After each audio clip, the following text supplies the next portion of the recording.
Support for the Leadoff on WGLT and WGLT.org comes from the Central Illinois Regional Airport, where Florida beaches are one flight away.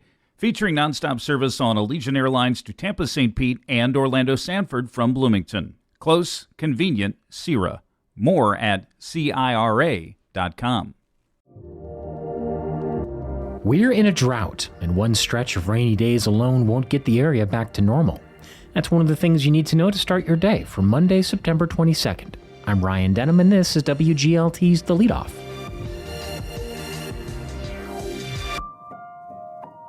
Now let's lead off with that need for more rain in central Illinois. More from WGLT student reporter Ben Howell. The Bloomington Normal area went a full month with 1 day of rain. It's led to moderate drought for nearly all of McLean County. The far southeastern tip of the county is in severe drought, along with Champaign-Urbana and eastern Illinois. State climatologist Trent Ford says Mackinac River is running so low that it could hurt plant and animal life in and near the water. Even though it's only really been extremely dry for the last 30 days or so, many of these rivers that are actually pretty sizable. You know, I think about a sizable river as something you can get a John boat down, and that's certainly the Mackinac and the Sangamon, are dropping pretty substantially. It's been so dry, McLean County has banned open burning until next Friday. Ford says farmers now in the harvest season need to be especially careful. There's a lot of fuel, low humidity, high temperatures that's ripe for fire. So there's an extremely high risk of field fires. So as folks are,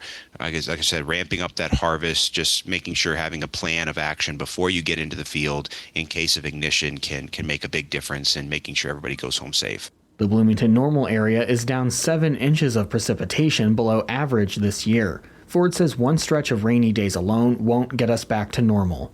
We'll need to continue to see wetter patterns for the rest of this year and for much of the winter to really call an end to, the kind of drought conditions that we're seeing. Ford says it's too soon to ask for water conservation, but if dry conditions continue for another week, that could change. For the Leadoff, I'm Ben Howell. Here's some other stories we're following in the WGLT newsroom.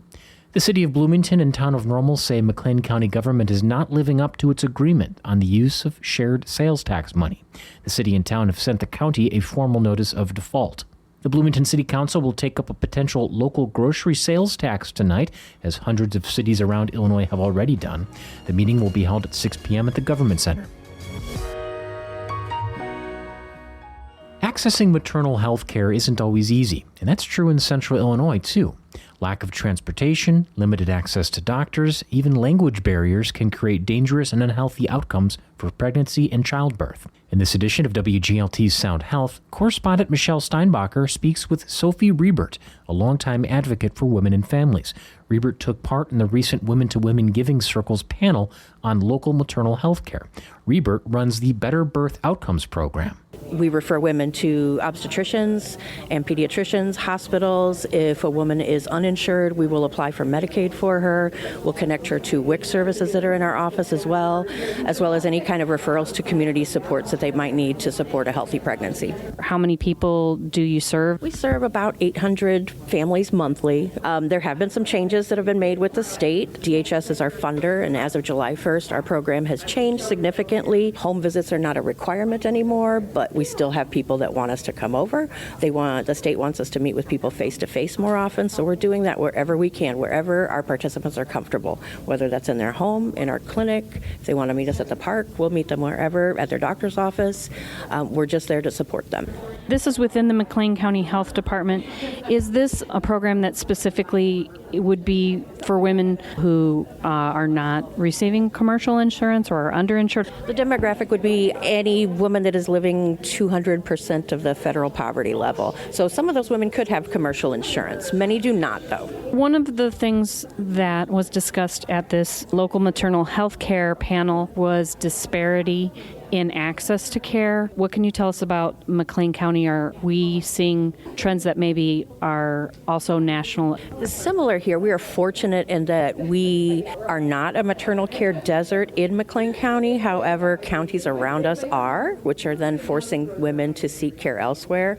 So it is kind of inundating our services here. Could you talk a little bit about what a maternity desert is? So that would be any community that their birthing center has closed, their labor and delivery delivery operations have closed at their local hospitals.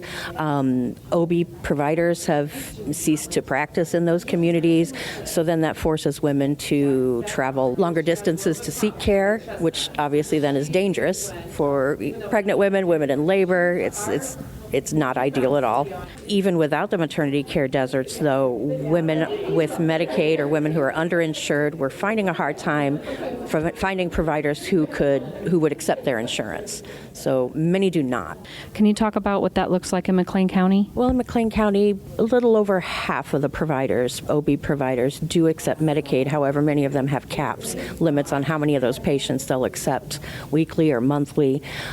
So it is very difficult to then find a woman care if we're limited on providers. What does it look like in McLean County when we discuss disparity in access to maternal care? Obviously, we're seeing disparities with our Black and brown population, our non-English speaking population. Physicians aren't very willing to provide interpretive services for non-English speaking patients. Historically, Black women have been mistreated by the medical community, obviously have a fear of the medical community, and there are some biases then within providers against those communities as well. So finding the trust and understanding and willingness to provide competent health care is something I think nationwide is faltering. When we talk about Black and brown women, are they higher risk when they are going through childbirth or pregnancy? Do they have medical risks that are different? Do they have social risks that are different? Obviously not a blanket population, but statistically. Statistically, yes, there are some higher rates of things like diabetes in some Black and brown communities, hypertension in some Black and brown communities as well. Sophie Riebert, a longtime advocate for women and families, spoke with WGLT correspondent Michelle Steinbacher. You can read or listen to more of that story at WGLT.org. Support for WGLT health coverage comes from Carle Health. You can count on Carle as your partner in healthcare. Information at carle.org. Before we let you go, former State Farm Chief Ed Rust Jr. will keynote the inaugural Kinder Brothers Distinguished Business Speaker Series. That's at Illinois Wesleyan this morning at 11. You can get a recap this afternoon at WGLT.org. And that is it for today. I'm Ryan Denham. The show is produced by Cheyenne Brown. You can subscribe to The Leadoff on the NPR app or wherever you get your podcasts.